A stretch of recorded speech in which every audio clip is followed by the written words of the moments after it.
Good morning, everyone. I'm Barb Sasha with Cleveland Cliffs, and I also serve as chair of the Northwest Indiana Workforce Board.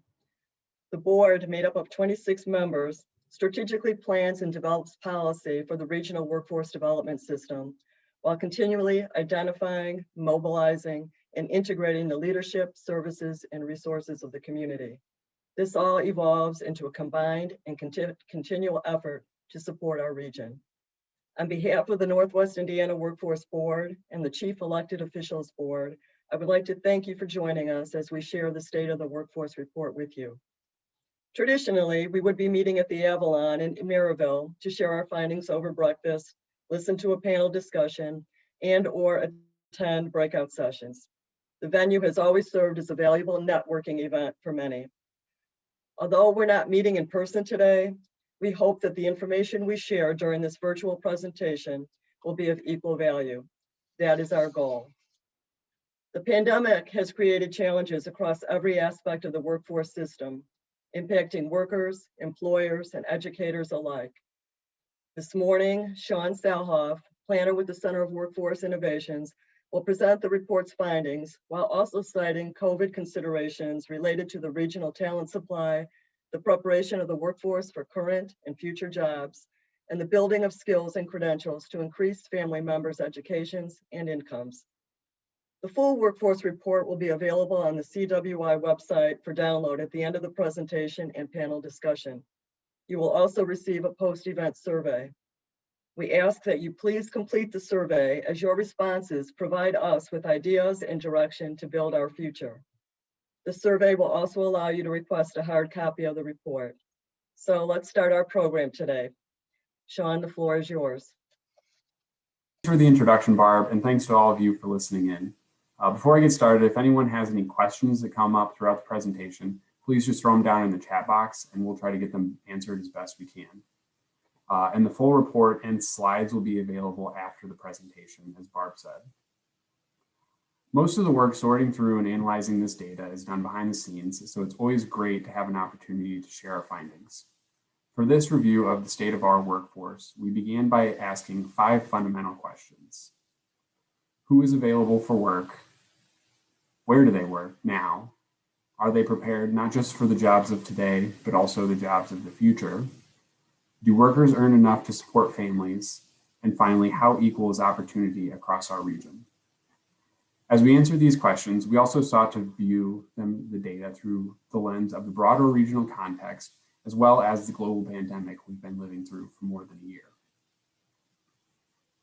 We began our identification of who is available by first looking at our overall population. Northwest Indiana's population fell 0.5% from 2009 to 2019, a continuation of the region's population stagnation that's been happening for a number of years. Much of this population loss, though, occurred at the beginning of that span. And from 2018 to 2019, the population in the region was essentially unchanged.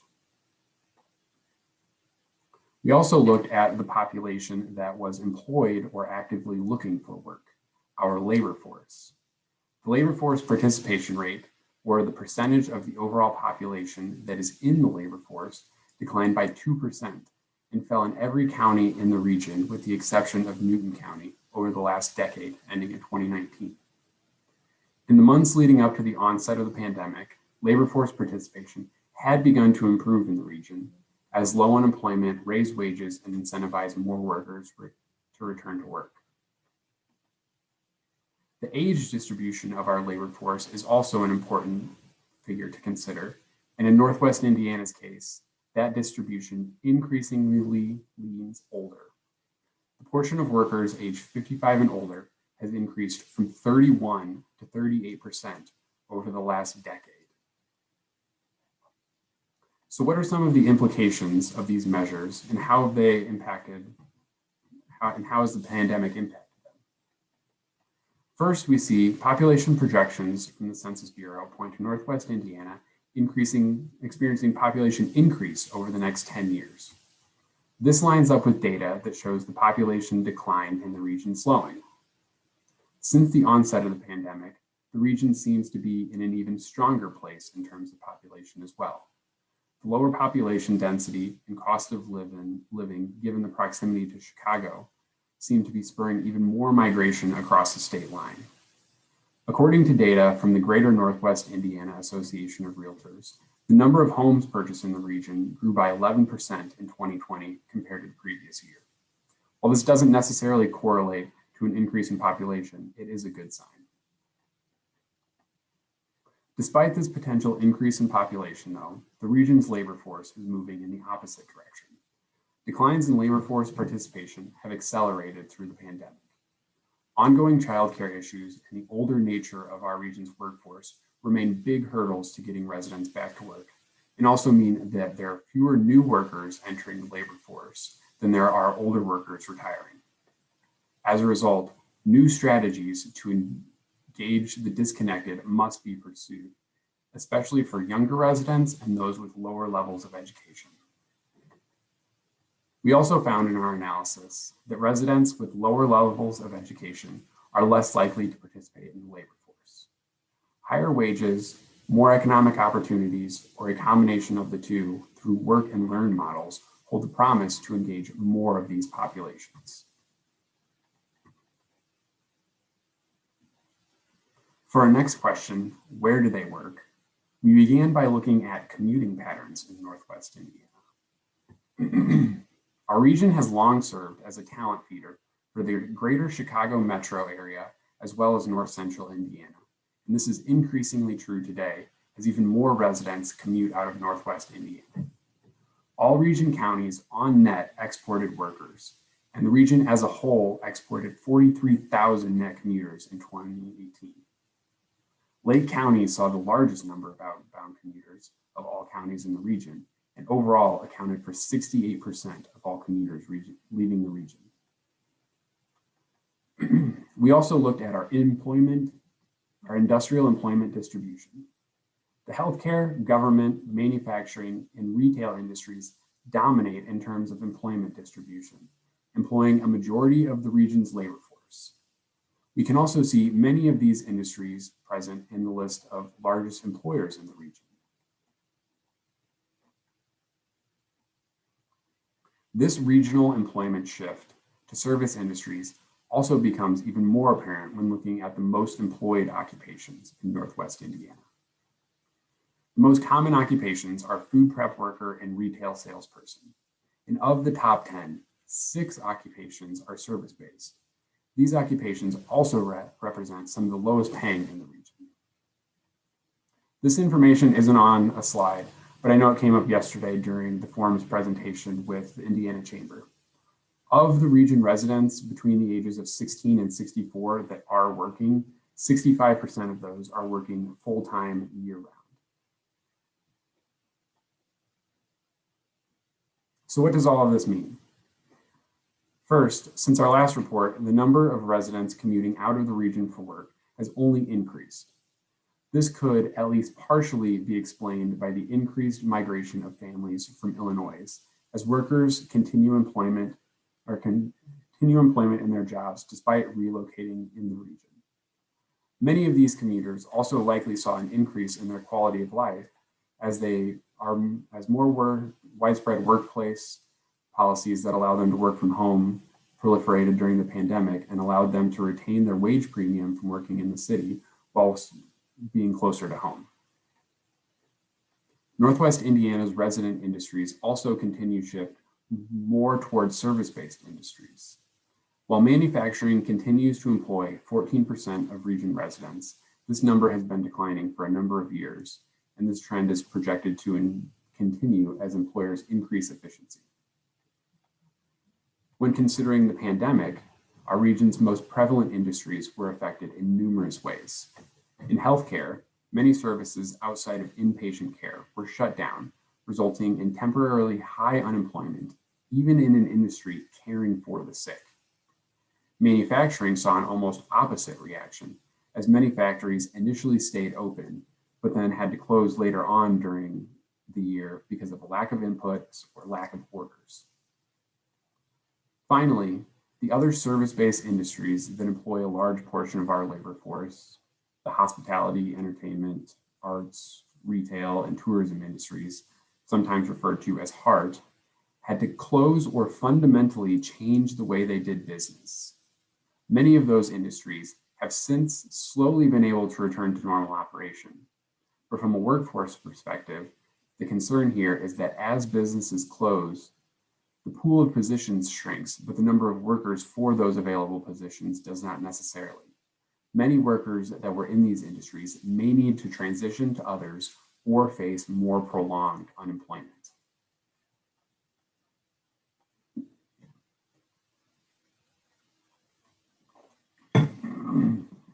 So after looking at who is available to work and where they work, we turned our analysis to look at the region's pipeline for the future workforce.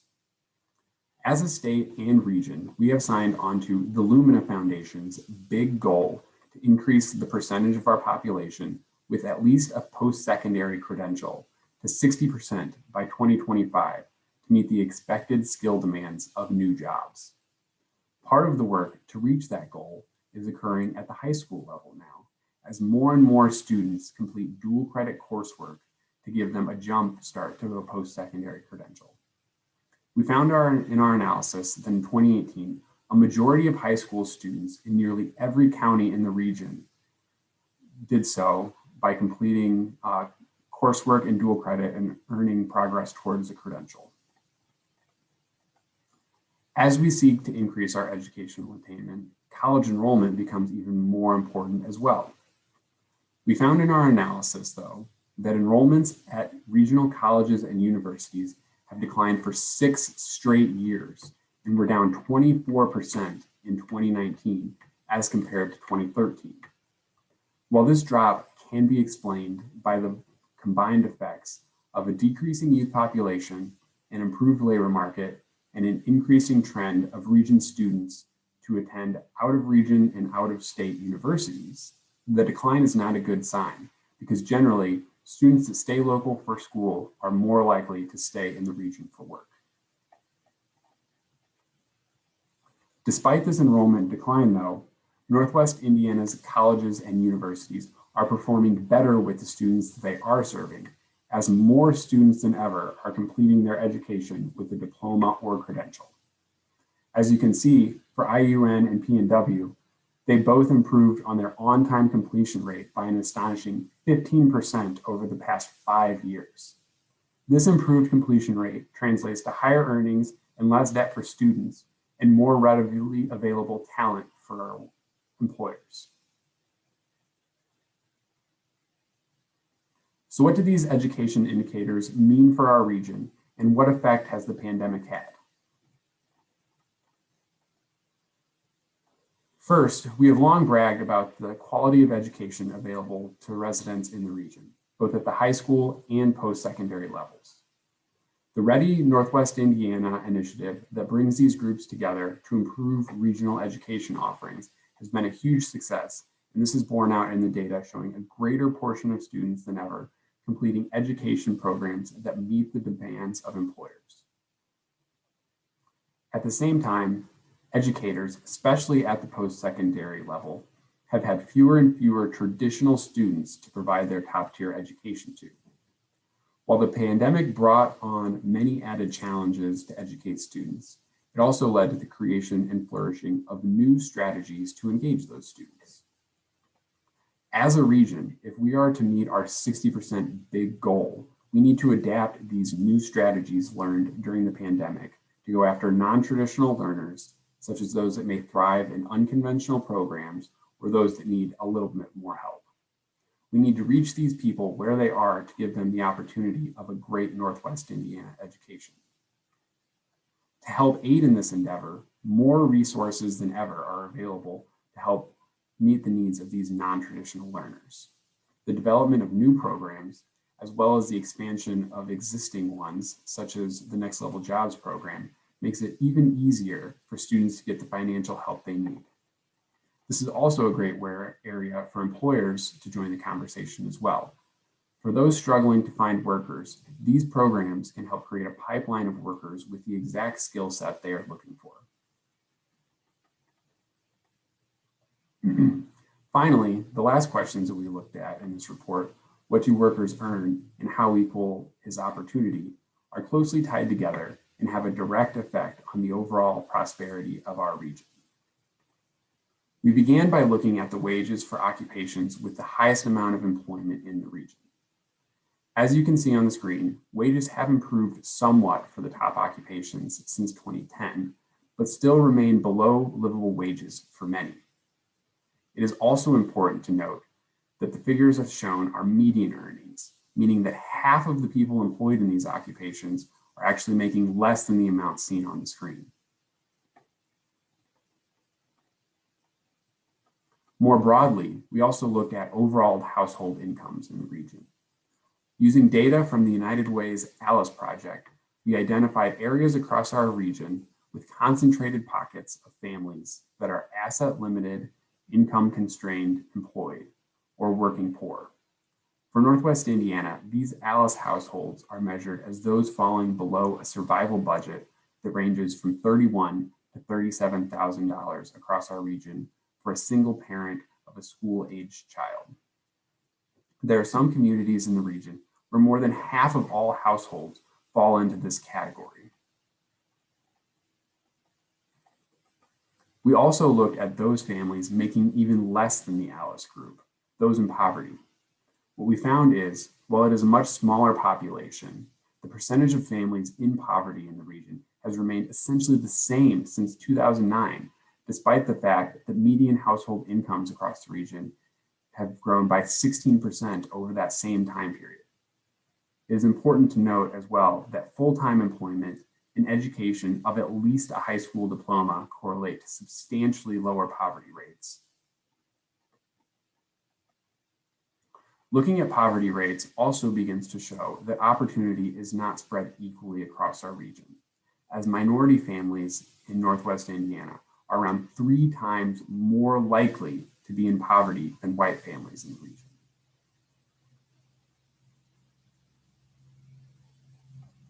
Given the clear connection between education, good job opportunities with poverty, we also looked at these two measures through the lens of equality across our region. We found significantly lower levels of attainment at both the high school and post-secondary levels for minority residents as opposed to white residents. Our findings among work opportunities was similar, as many of the industries boasting the highest percentage of minority workers were also those with the lowest average annual compensation, as well as fewer pathways for advancement. What are the implications of wages and poverty on our region then? As we can see from the data, far too many of our neighbors in the region are struggling to get by. This is an issue not limited to one zip code or township in the region and has not improved over the past 2 years. While 2020 data is not yet available, I suspect that the pandemic has only made matters worse in these areas. As mentioned earlier, according to data, there is a direct link between full-time work, education, and economic well-being. For many in the region, though, these opportunities have not been made available.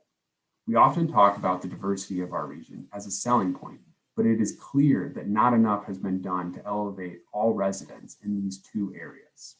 Minority unemployment is significantly higher than that of the white population, and the industries and occupations most filled by minority residents offer a low number of good jobs.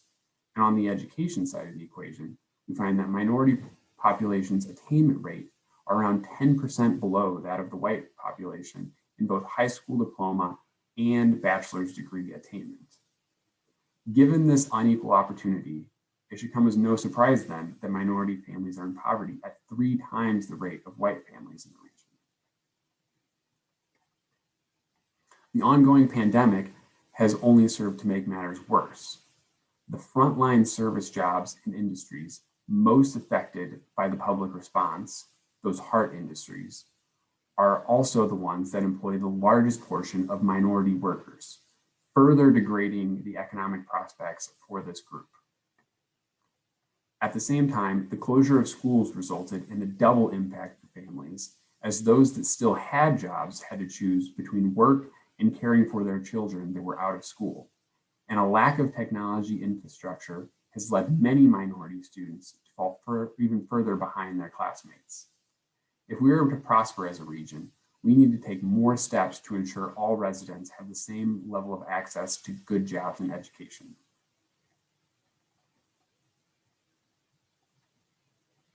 In closing, I would like to spend a little bit of time outlining opportunities on the horizon for our region. Data is great for showing where we have been, but it does not fully show the promise for the future. The COVID-19 pandemic was especially hard on Northwest Indiana as we reached record high unemployment that we've not seen before.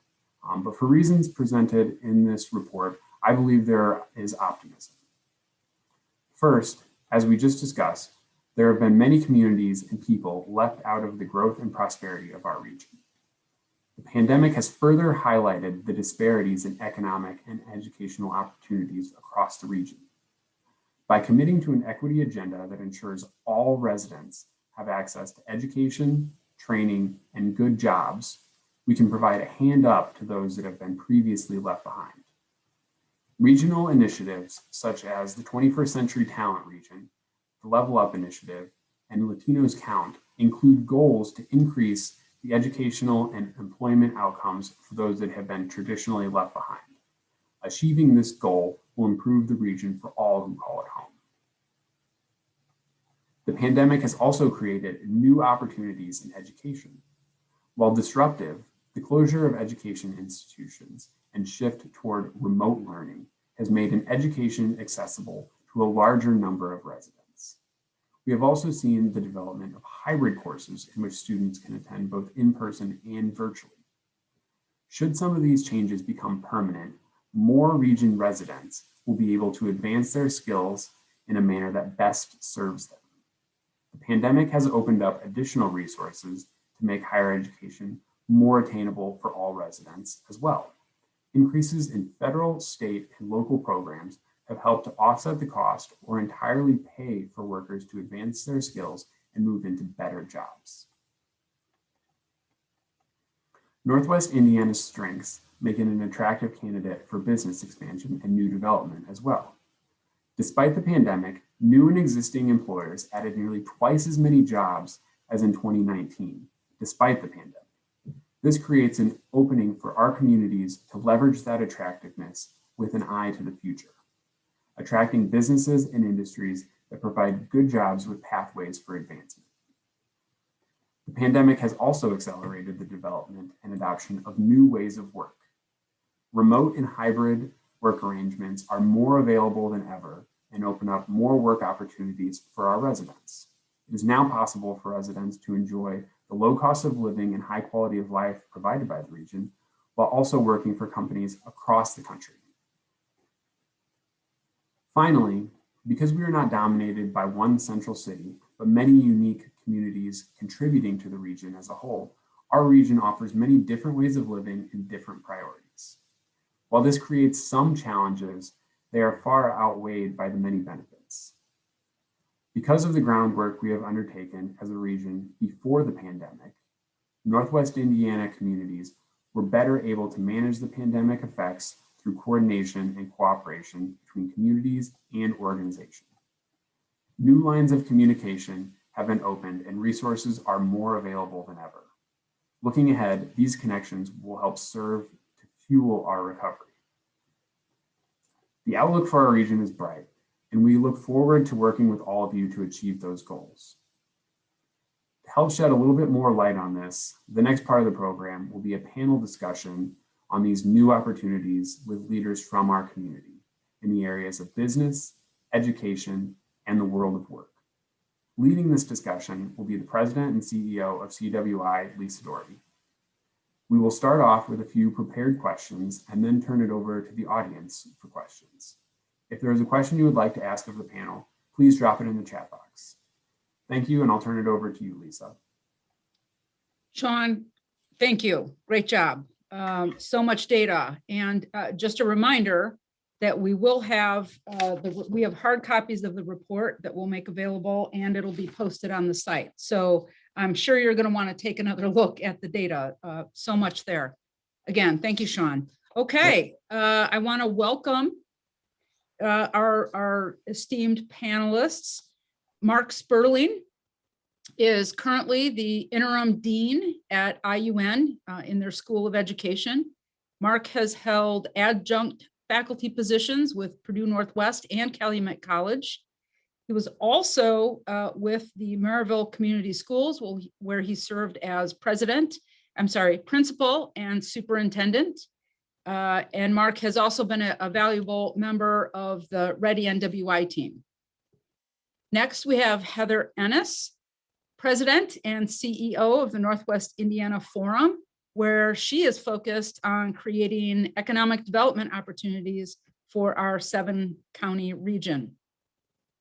Previously, she served as the executive director of the Duneland Chamber of Commerce, where she led the chamber on efforts to improve the quality of life and grow economic opportunities for the lakefront municipalities of Beverly Shores, Burns Harbor, Chesterton, and Dune Acres, and Porter.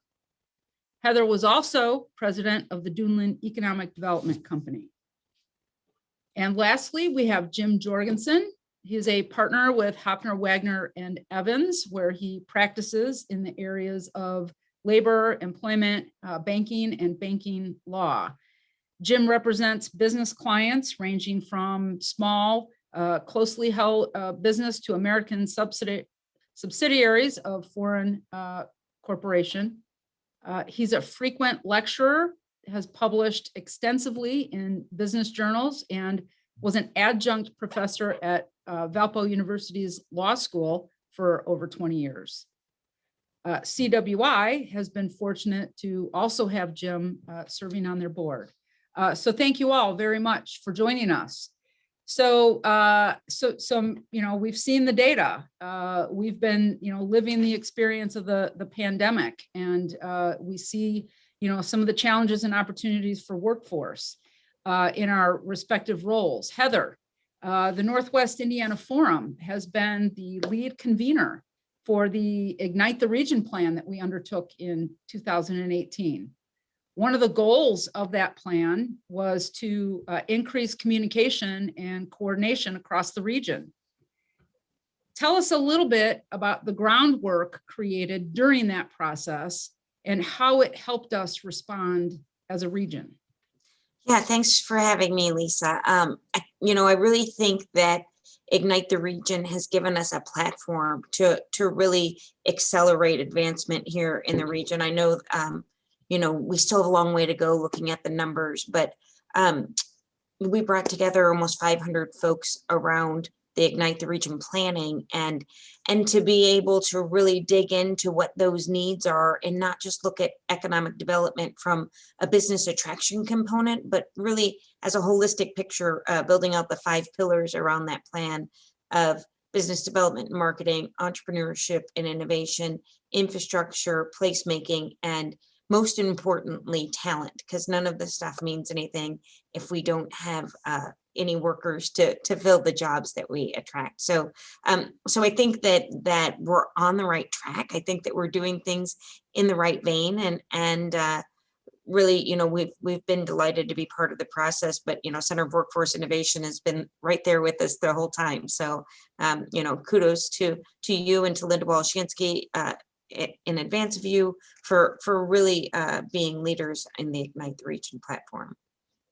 Yeah, we've enjoyed being part of that, and I love seeing the collaboration, that's continuing to grow. Yeah, and I think, we're gonna go, and I stole this from Linda. So, we can go much faster alone, but we can go much further together. And so, really, I think that we're seeing some of those numbers turn. As we looked at 2019 numbers, and 2020 numbers, we saw more job commitments coming into the market in 2020, even during a pandemic, than we saw in 2019 for attraction and expansion efforts. Now, granted, these are jobs that have been incentivized, so we're not seeing the frontline food worker jobs, but they're coming in at higher wages too, at almost $24.90 an hour average wage, which is higher than any of the average wages across the 7 counties. So, Yeah, which is really important. And that actually, leads me into my next question for you. There is data, information from IEDC that says, new and existing employers invested more and created more jobs in the region than in 2019. So my two-part question for you is, to what do you attribute this interest in the region, and what's the outlook for this year and beyond?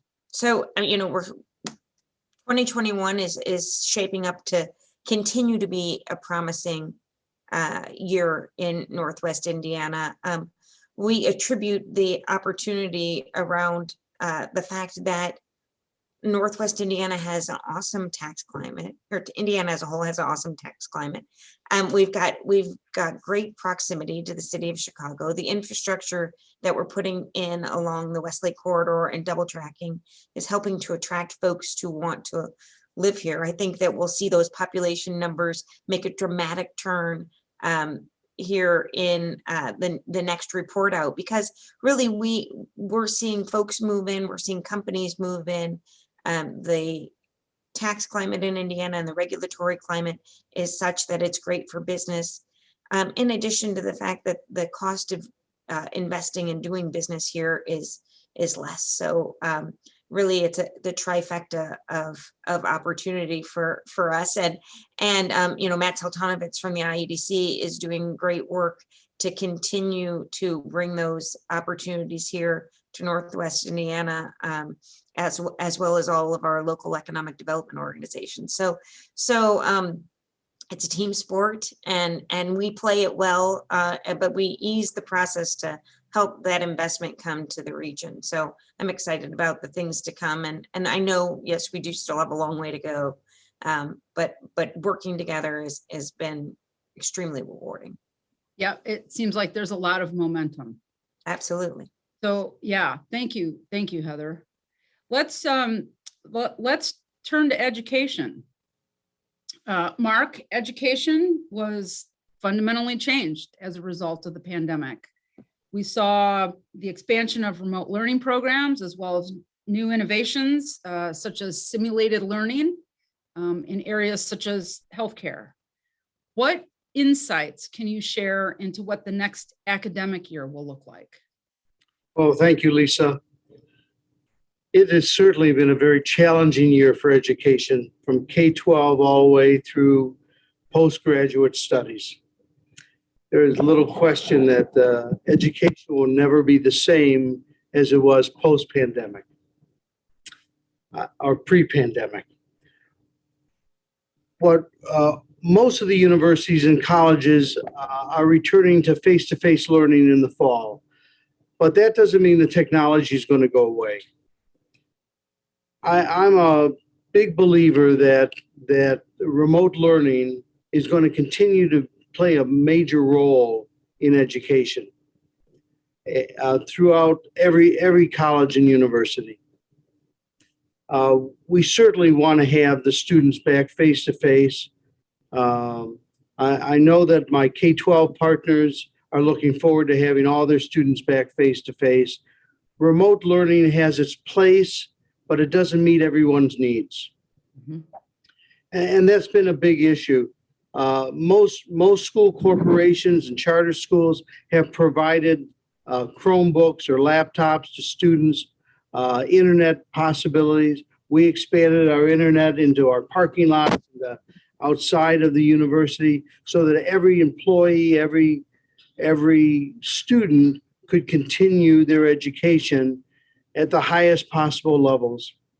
Our CISTO program, our Center for Instructional Leadership, really played a big part in providing professional development and modeling for all of our instructional staff, so that we have been able to provide a high level of instruction even in the virtual setting. And I think every school has worked really hard to do that. But again, it doesn't meet everyone's needs. And a lot of students didn't then want to go on to the university level because of the virtual nature of education, they wanted face-to-face. I think we will continue. The School of Ed's been very fortunate. At IUN, we have maintained an increased enrollment even during the pandemic. And then we just keep making a lot of contacts in the community and have worked really diligently with not only Ready NWI, which I've been a member of for many years, or our local school corporations, who have been very supportive of the different pathways that have been provided by the state to them through us. So it's really worked out very well. We have worked really diligently with local school districts in what's called a GEAR grant, which is a state grant that's providing design potential for K-12 staff to learn how to really put together a virtual class in the most professional, technological manner. And that's been working out really well. So, there's been a lot of partnerships that the universities have developed with K-12. We've worked very diligently with our partners across Northwest Indiana, from one end of North and West Indiana to the other end. That played a major role in assisting the universities to work hard to maintain student enrollment, which has been a real challenge in this past year. But we're very optimistic. Even though it's been challenging, we're very optimistic of the potential of increasing enrollment. One of the things we're really pleased with is IUN was notified by the U.S. Department of Education that we have made the percentage to become a Hispanic serving institution and minority serving institution. Over half of our students are minority students. So we're really reaching out into every area of the community to encourage students to come to college. So many have decided to kind of take a year off because of economics in their families. And we have developed a number of scholarship opportunities for students, which has helped our enrollment stay pretty stable, if not better, in the pandemic era. Yeah, so Mark, that actually was going to be my next question. We saw that area of concern pop up in the analysis about, a continued decline in enrollment at that post-secondary level. Is there anything else that you would speak to in terms of new initiatives other than those you just mentioned to boost enrollment across the region? I don't want to give away all our secrets, but we've been working very diligently with all of our school partners to increase enrollment, 21st Century Scholars certainly, and we've developed a number of technological programs to help students come into college and be successful.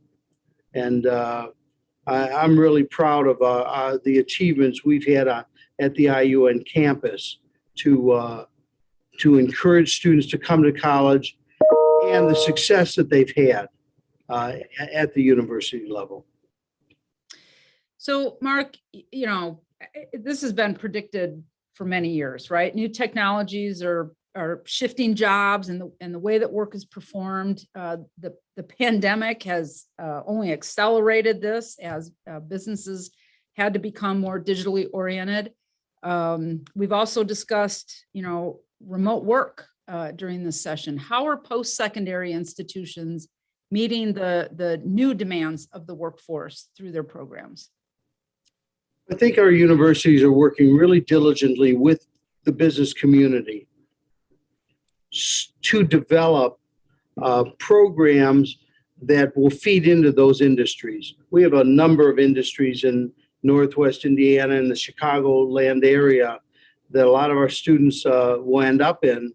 And, the healthcare area, the business area, the education area have all been working with our local partners so that we stay up with what their needs are, so that our students move into a successful career path once graduated. And I know that Sean had showed us that graduation rates have increased and by some 15%. And I think that in large part is because the universities are really developing increased technology for students to learn to to be into these new career areas, which even a few years ago didn't exist. You know, what we see today, I always pull out my cell phone and I say, I didn't grow up with this. Right.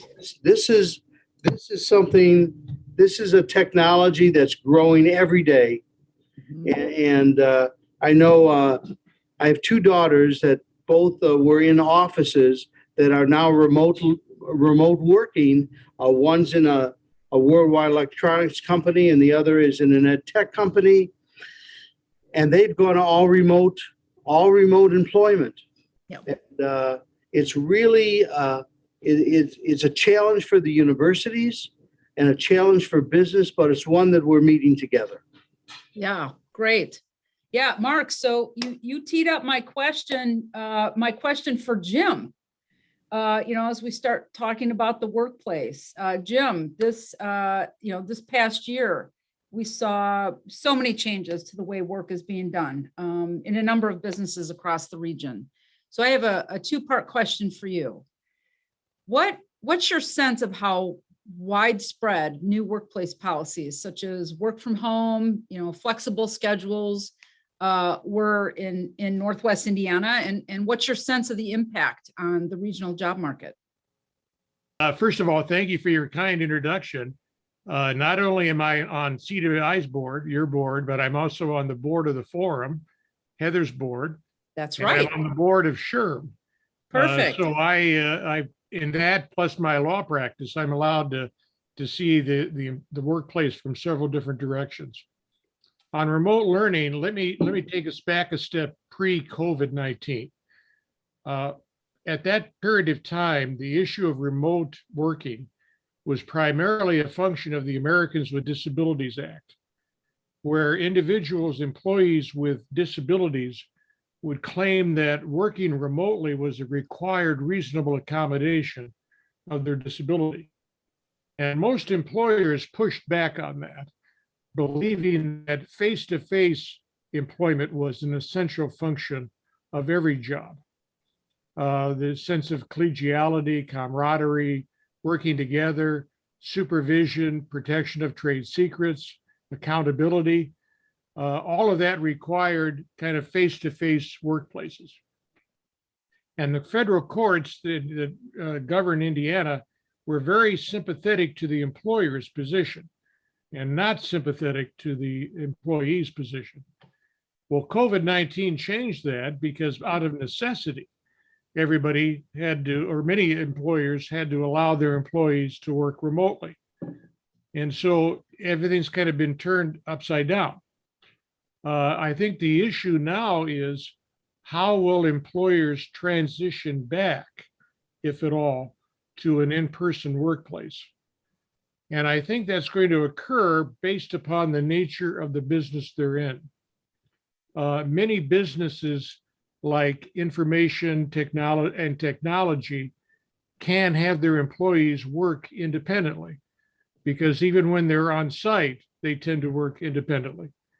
And so the employer has found probably in the last 16 months that yes, I can function, the business can function well when my employees are off site. But for Northwest Indiana, we still make things here. Or we have a retail presence. If you look back to Sean's chart, a significant number of our employers are in businesses that require face-to-face engagement in the workplace. We can't make steel, fabricate steel, coat steel, roll steel from home. We can't provide face-to-face medical services from home. We can't sell retail at least at a brick and mortar, from home. So I think it's going to be up to the nature of the business as to how it transitions back away from maybe 100% remote back to some physical presence. And most of the surveys I've seen suggest that many employers are going to try a hybrid system. They may bring back their employees to work 3 days a week on site or 2 days a week. Or they may bring back all of their employees except for some that can still remain working remotely. So they're going to transition back rather than go from one extreme to the other. Yep. But again, it's going to be a function of the nature of the business, how you compete in your business sector, and how you're able to attract quality workers and bring back your quality workers. And so it's not a one size fits all answer. I think the answer, the lawyer's favorite term is it depends. It's going to depend upon the nature of the business and what it takes to get that business back on track. So with all that, I think you answered the first part of my next question. So I'll just jump into the latter part of that.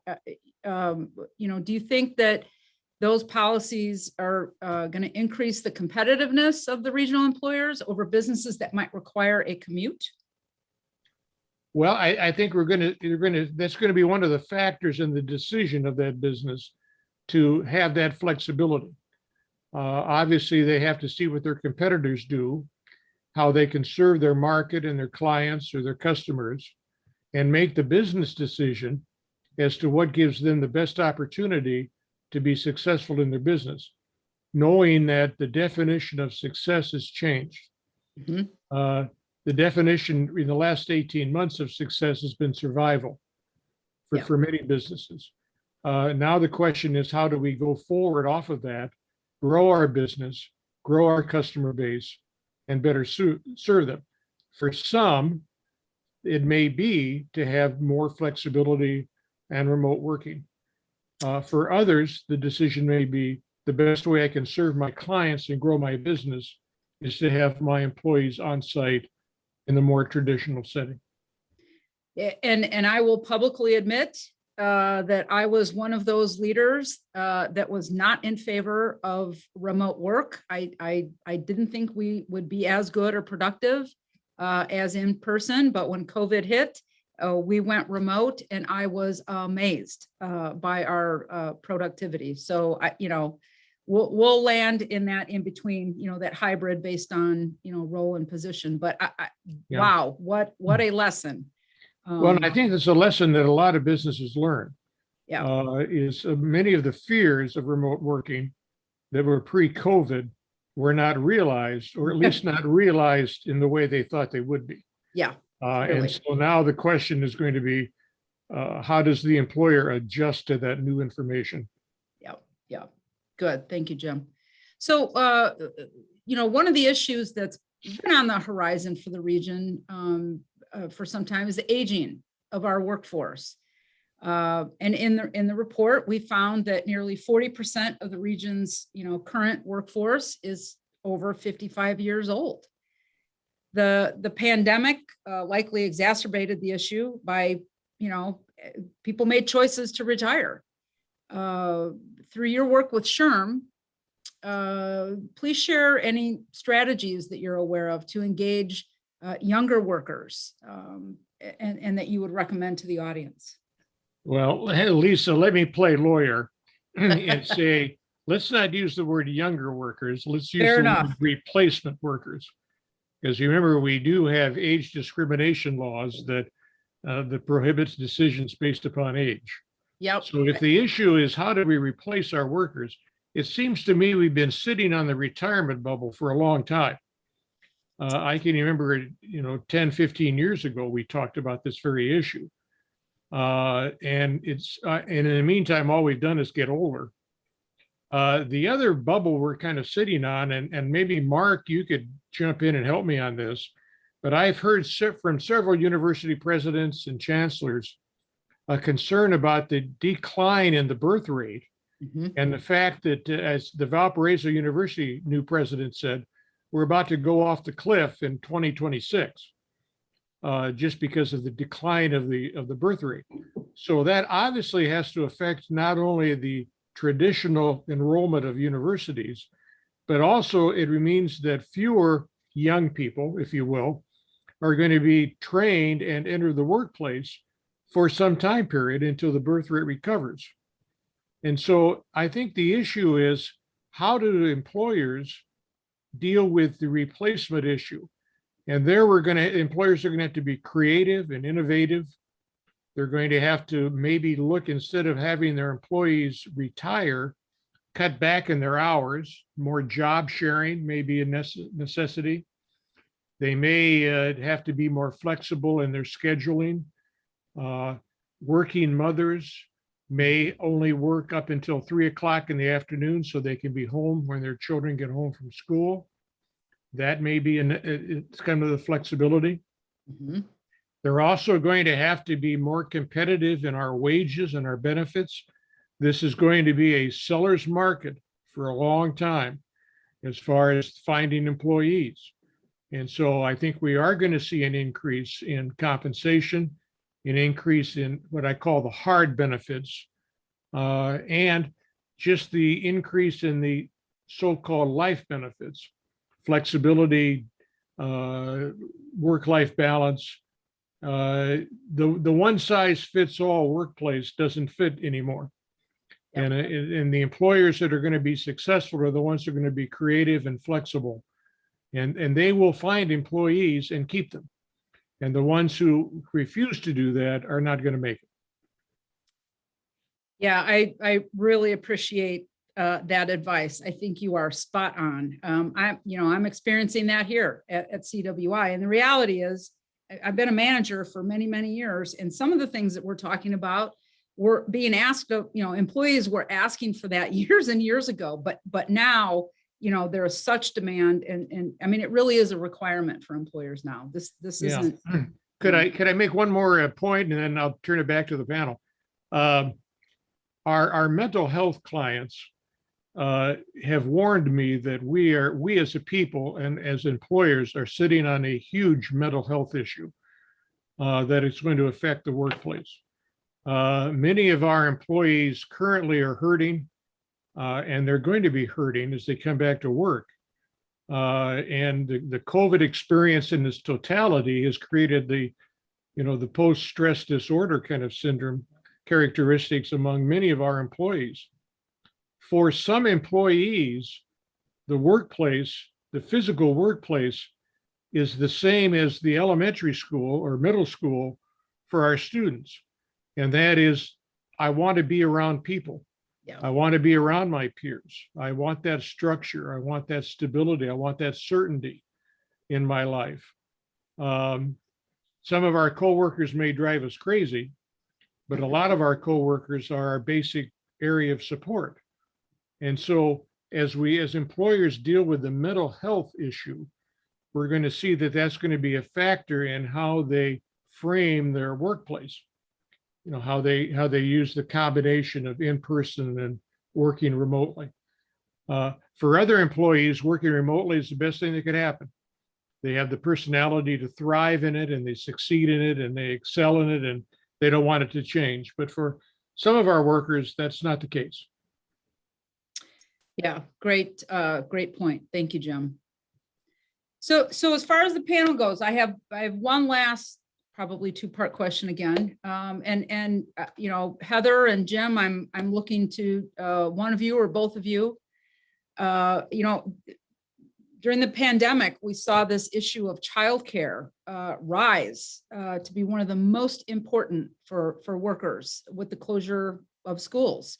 Most workers were not able to work from home, and as a result, had to choose between going to work or caring for their children. So at the same time, we've seen our region's labor force steadily drop.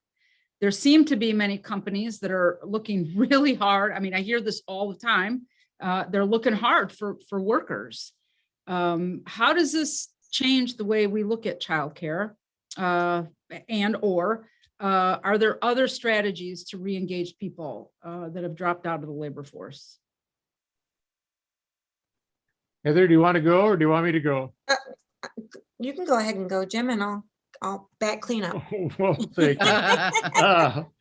I'm honored.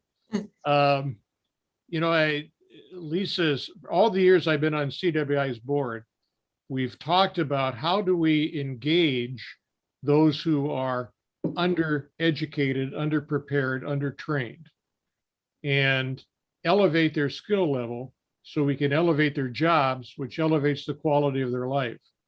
And we always found three obstacles. We had healthcare, childcare, and transportation. And we always wrestled with how do we address the unique needs that each of those categories provide.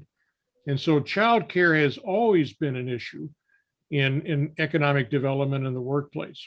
How do you address the needs of those who have those needs and allow them then to either get to work, go to school while they're working, enhance their jobs, enhance their skill sets.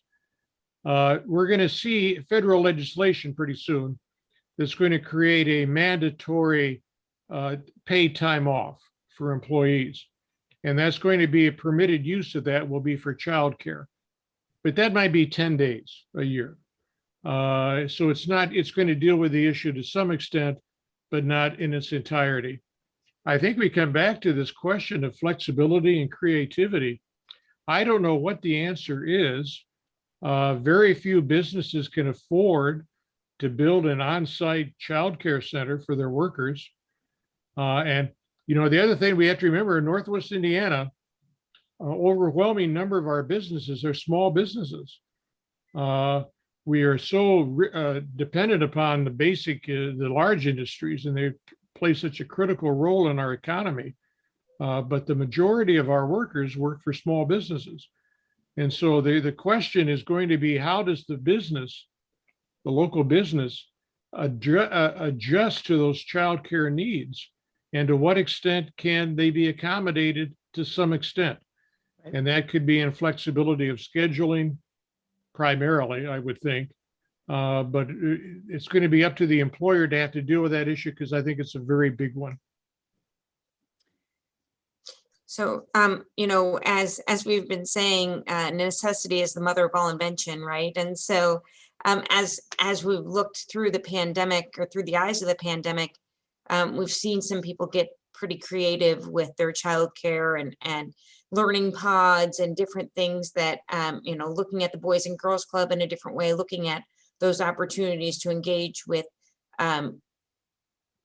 neighbors, community partners, civic organizations in a different way than they had before. But what I've been particularly impressed with, Lisa, and that this is one of the things that I tout, is the Level Up program that the Lake Area United Way started under your leadership.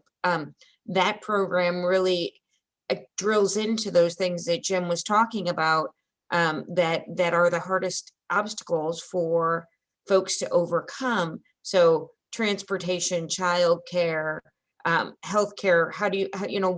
What is the missing gap in that need for that worker, and how do we engage them to get them to a better paying job to continue to move themselves forward in a better socioeconomical status? So I think that program is extremely impressive to me. I think, as you know, it's something that I want to champion further in our regional plan, and think that if we can make that a region-wide opportunity for all of those pockets that you were showing of the folks that really are asset constrained, and with the Alice families, to help them to move on and to really help folks move out of poverty. That I think that's something that could have dramatic impact on the region.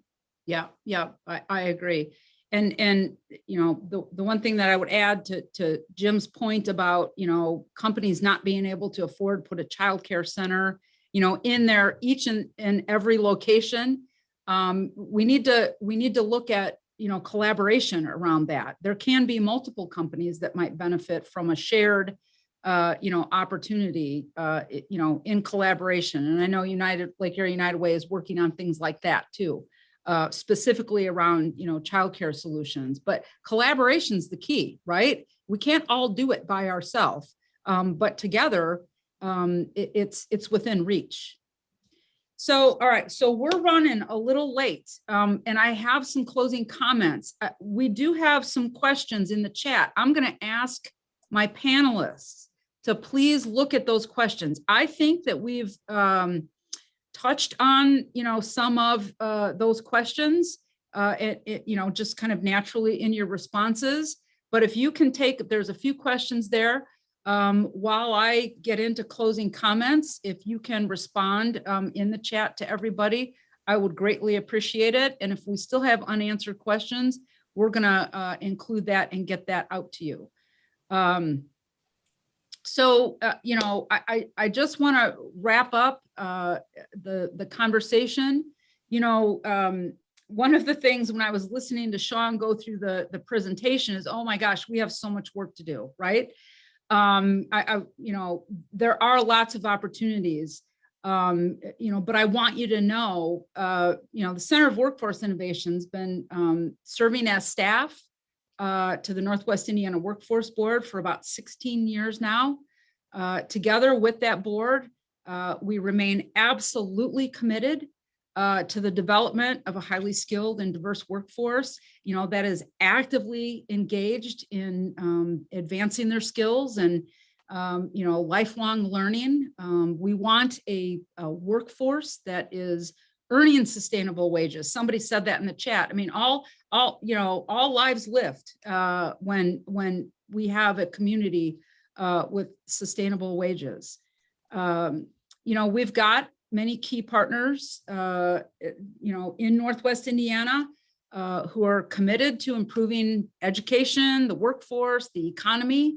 We're working together in alignment with the Workforce Board. Those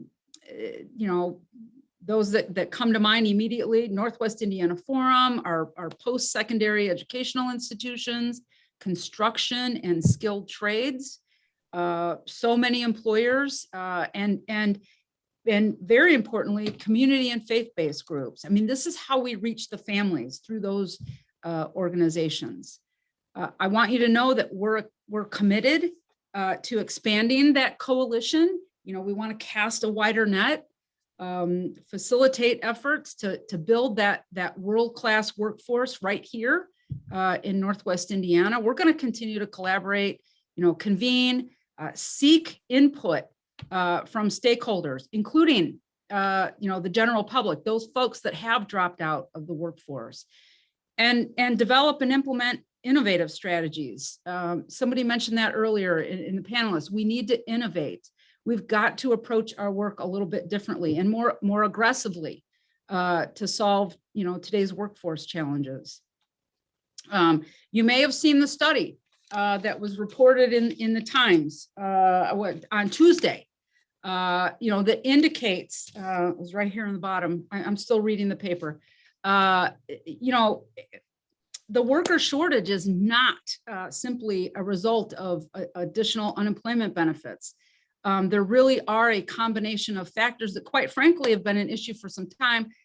They've been exacerbated by COVID. Through the Work One system, we're helping people gain confidence in job search. You'd be surprised how many folks don't have that confidence. Offering free workshops, career advising, folks that want to make a transition into a career where it's a better paying job. Of course, we partner with, organizations like Ivy Tech, offering a lot of short-term certification trainings. We want to work with even more employers to skill up their incumbent workers, and of course, preparing the unemployed for good paying job. Our work with Ready NWI, high school students will be more prepared than ever to graduate on time with a plan, whether they go to post-secondary education or choose to jump right into the workforce. Lastly, our regional adult centers, learning centers, have expanded and, you know, moving students into short-term training. I want you to know that CWI and Work One are gearing up to take our outreach and service provision to an entirely new level. We will serve more clients and prepare and connect job seekers with employers. So, you know, some housekeeping notes that I've been asked to share. Barb mentioned you'll receive an evaluation from SurveyMonkey by the end of the day. Your feedback on this virtual presentation is important. So please, please, please take a moment to respond. We look forward to greeting you all in person for next year's event. We'll serve breakfast. And just in closing, Marissa Mayer, former president and CEO of Yahoo, said this, you know, when you need to innovate, and we do need to innovate, you need collaboration. And I think we're gaining a lot of momentum with what we're doing. So I look forward to connecting with all of you to accomplish great work. Thank you so much for attending.